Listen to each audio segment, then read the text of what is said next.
Hello traders. तो कैसे हैं आप लोग। आज का ट्रेडिंग डे तो बहुत ही इजी था क्योंकि बायर्स को बहुत कम मौके मिले और सेलर का ही पूरा दिन था। और सुबह ही मैंने ग्रुप में डाल दिया था कि आज क्या होगा कि यहाँ से जिस हिसाब से हिस्टोरिकली डेटा देखें तो यदि बहुत बड़ा गैप डाउन खुलता है तो मार्केट क्या करता है, मार्केट साइडवेज को प्रीफर करता है। तो हुआ भी वही है, ठीक है। और वहाँ भी मैंने डाल दिया था कि मार्केट क्या करेगा, साइडवेज टू बुलिश रहेगा। तो चीज़ें बस यहीं पे आके ख़त्म हो गई और यहीं पे दिन क्या किया, पूरा दिन ओवर हो गया। फिर कुछ मैंने लेवल्स भी दिए और कि इस लेवल पे ये होगा, इस लेवल पे ये होगा, हुआ भी। हाँ 10-20 पॉइंट का बात होता है, ऊपर नीचे हो जाता है क्योंकि एग्जैक्ट कोई लाइन नहीं होती है ना कि यदि कोई सपोर्ट या रेजिस्टेंस होता है या कोई भी इम्पोर्टेंट लेवल होता है तो एग्जैक्ट वो नहीं होता है, ठीक है। वो तो एक जोन होता है और उस जोन पे क्या करते हैं, उससे 10-20 पॉइंट ऊपर नीचे चलता है। तो इम्पोर्टेंट नहीं है, इम्पोर्टेंट ये था कि हमने जैसा प्रिडिक्ट किया आज वैसे ही मार्केट बिहेव किया। और बिहेव तो रोज़ वैसे ही करता है। हाँ कभी कभी गलतियाँ हो जाती हैं क्योंकि डेटा एनालिसिस में बहुत एफर्ट्स लगते हैं, कभी सही होता है कभी गलत होता है, लेकिन एट द एंड यदि आप प्रॉफिटेबल हो तो दिन अच्छा है और अदरवाइज नहीं तो फिर सारे एनालिसिस बेकार है। वैसे भी मेरे ग्रुप का प्रॉफिट परसेंटेज हमेशा अच्छा रहता है, लगभग 60% के आसपास का, 60-70 के आसपास एक्यूरेसी चलती है, ठीक है। हाँ कभी कभी हो जाता है 40 के आसपास भी चला जाता है, लेकिन जनरली क्या रहता है 60 के आसपास रहता है, तो ये बहुत ही अच्छा है। तो देखिए जनरली मैं वीडियो नहीं बनाता, मैं शॉर्ट्स वीडियो में ही अपना व्यू दे देता हूँ, लेकिन आज वीडियो इसलिए बनाया है क्योंकि ग्लोबल में बहुत सारी चीज़ें चल रही हैं, ग्लोबली बहुत ही अनसर्टेन है, तो थोड़ा कॉशियस रहने की ज़रूरत है। लेकिन एज ए ट्रेडर हमें तो कोई फ़र्क नहीं पड़ता है, ठीक है। यदि हम ट्रेडर हैं तो अगर यदि मार्केट 9:15 पे जैसे ओपन होता है और 3:30 तक जैसे बंद होता है, उनके बीच में हमें अपनी अपॉर्चुनिटी फाइंड करनी है। मार्केट बुलिश हो, बेरिश हो, साइडवेज हो, उससे हमको क्या होता है, कोई फ़र्क नहीं पड़ने वाला है, ठीक है। हम अपना यदि सही एनालिसिस किए, सही ट्रेड मिला और अपना प्रॉफिट लिए और निकल गए। और वैसे भी मार्केट क्या है ना, यदि आप ग्रीडी नहीं हो ना तो आपके लिए मार्केट, यदि आप ग्रीडी हो तो फिर आपको थोड़ी देर यहाँ पे मुश्किलों का सामना करना पड़ सकता है, ठीक है। तो आज का वीडियो इम्पोर्टेंट इसलिए है क्योंकि ग्लोबल अनसर्टेनिटी चल रही है। तो इस अनसर्टेनिटी में हमें क्या करना चाहिए, ठीक है। तो एक चीज़ देखिए, जैसा हमने जो चार्ट अभी खोला हुआ है, ये चार्ट क्या है, मंथली टाइम फ्रेम पे है। यदि आप मंथली टाइम फ्रेम पे देखो ना तो निफ्टी यहाँ से लेके यहाँ तक लगभग 21,700, ठीक है, 21,700 से लेके यह 25,200 तक का लगभग 3500 पॉइंट का इसने वन वे रैली दिया है, ठीक है।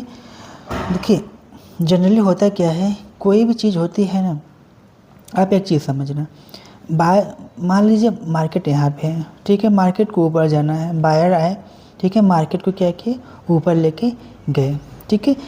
कहीं तो बाइंग रुकेगी, कहीं तो बायर के पैसे ख़त्म होंगे, राइट। जो भी बाइंग कर रहा है, हर्ड ऑफ द बायर्स, ठीक है, कहीं तो उनके पैसे ख़त्म होंगे, फिर वहाँ पे सेलर एक्टिव होंगे। लेकिन ये बायर्स इतने ज़्यादा स्ट्रांग होते हैं कि ये इस प्राइस को नीचे आने नहीं देते हैं, ठीक है। फिर यहाँ से प्राइस क्या करता है, कंसोलिडेट करता है, बायर्स और सेलर के बीच अगेंस्ट फाइट होता है। अगेंस्ट क्या करता है, मार्केट जब इस कंसोलिडेशन के ऊपर जाता है फिर यहाँ से एक अच्छा मूव दिखाता है, ठीक है। ये कंसोलिडेशन का दो फ़ायदे होते हैं। पहला फ़ायदा क्या होता है कि बायर्स के जो पैसे यहाँ पे ख़त्म हो गए, जब कंसोलिडेशन होता है तो कुछ नए बायर आते हैं और कुछ यहाँ पे सेलर आते हैं, ठीक है। जो ये नए बायर आते हैं उनका पावर प्लस जैसे ही मार्केट यहाँ से निकलता है तो यहाँ पे जो सेलर होते हैं उनका एसएल हिट होता है और अपने पोजीशन को जब वो सेल किए रहते हैं उसको बाई करते हैं, जब उनका एसएल जाता है तो उनसे एक और पावर मिलता है, तो डबल पावर की वजह से मार्केट तेज़ी से ऊपर चला जाता है। तो एग्जैक्टली यदि आप देखें तो अभी वही हो रहा है, ठीक है। यदि हम मंथली टाइम फ्रेम पे देखें तो निफ्टी में यहाँ लगभग टॉप से लगभग 25,200 से यहाँ से हम देखें तो लगभग यहाँ से हमें 1200-1300 पॉइंट का हमको एक करेक्शन चाहिए था, एक हेल्दी करेक्शन चाहिए था फॉर फर्दर बुलिशनेस, ठीक है, फॉर फर्दर बुलिशनेस में। लेकिन मार्केट क्या कर रहा है, मार्केट ने यहाँ पे कंसोलिडेशन करने की कोशिश कर रहा है, ठीक है। कंसोलिडेट अभी देखा जाए तो 25,200 से लेके ये लगभग आपका 24,500 के लेवल के नीचे भी आज टच कर दिया था, तो लगभग 500 पॉइंट का, 500-600 पॉइंट का हमें करेक्शन मिला है। अभी 500-600 पॉइंट का करेक्शन हमें और चाहिए। इस करेक्शन से हमें डरना नहीं है, ये बहुत बड़ी अपॉर्चुनिटी मिलने वाली है। और मेरा मानना क्या है कि मार्केट यहाँ से हमें लगभग कि आसपास का लेवल दिखा सकते हैं और वे रिक्वायरमेंट भी है, ठीक है। यदि मार्केट को यहाँ से और ऊपर जाना है, ऑल टाइम हाई टच करना है, उसको आगे जाना है, तो मार्केट को या तो यहाँ पे कंसोलिडेशन करना पड़ेगा, या तो यहाँ पे क्या करना पड़ेगा, एक करेक्शन देना पड़ेगा। और करेक्शन मार्केट दे रहा है, ठीक है, 500-600 पॉइंट का दिया है, 600-700 पॉइंट का और आएगा मार्केट लगभग। अब देखा जाए तो 24,000 या 23,500 के आसपास तक का हमें करेक्शन दिखा सकता है, ठीक है।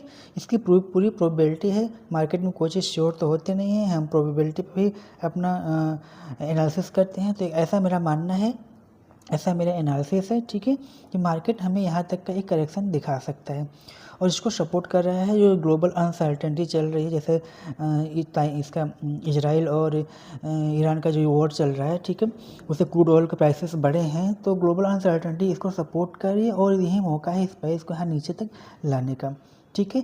यदि यहाँ से हमें एक अच्छा करेक्शन देता है तो ये बहुत बड़ी अपॉर्चुनिटी होगी एज ए इन्वेस्टर और एज ए ट्रेडर्स, ठीक है।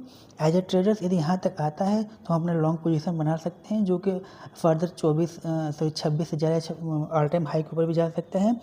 और एज ए इन्वेस्टर हमें क्या स्टॉक प्राइस दाम गिरेंगे और वहाँ से हमें उसको एक अच्छी अपॉर्चुनिटी मिलेगी सही दाम पे खरीदने की, ठीक है। तो इस वीडियो में इतना ही बताना था कि हमें एक वेट करना चाहिए और जो करेक्शन आ रहा है उसका वेलकम करना चाहिए, इसमें घबराने की कोई ज़रूरत नहीं है। हाँ, यदि ये इसके नीचे जाता है 24,000 23,500 के नीचे जाता है, ठीक है, फिर मार्केट क्या होगा, बेरिश जोन में चला जाएगा। फिर वहाँ पे हम देखेंगे हमें क्या करना चाहिए, लेकिन अभी करेक्शन का रिक्वायरमेंट है एज पर टेक्निकल एनालिसिस। तो यदि अगर करेक्शन आता है कि हेल्दी करेक्शन आता है तो इससे हमें घबराने की ज़रूरत नहीं है।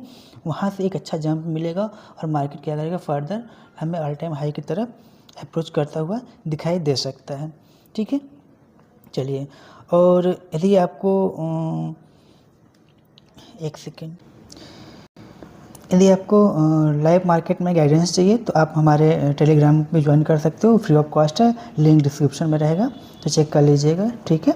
चलिए यहीं तक रखते हैं, फिर मिलते हैं वनडे को, ठीक है। और जो इम्पोर्टेंट चीज़ रहेंगी हम अपने टेलीग्राम पे अपडेट कर देंगे, आप लोग वहाँ पे जुड़ जाइए जल्दी से। चलिए फिर मिलते हैं, तब तक के लिए थैंक यू।